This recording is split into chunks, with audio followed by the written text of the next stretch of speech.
এবং যদি আপনি কাজা আদায় করেন তাহলে তখন সুন্নত সহ পড়বেন নাকি সুন্নত বাদে শুধু ফরজ নামাজ পড়বেন? এই প্রশ্নটা আমাদেরকে সবচাইতে বেশি করা হয়। আমরা জানি পবিত্র কোরআন সূরা নিসার 103 নম্বর আয়াতের শেষের অংশে আল্লাহ পাক বলছেন, ইন্নাস সালাতা কানাত আলাল মুমিনিনা কিতাবাম মাওকুতা। আমি আল্লাহ তোমাদেরকে নির্দিষ্ট সময়েই নামাজকে ফরজ করেছি।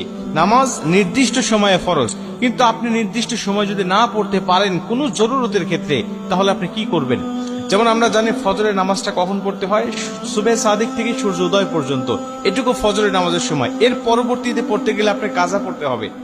আমরা জানি নবীজি সাল্লাল্লাহু আলাইহি ওয়াসাল্লাম বলেছেন 3টা সময়ে নামাজ পড়া আল্লাহ পাক হারাম করে দিয়েছেন।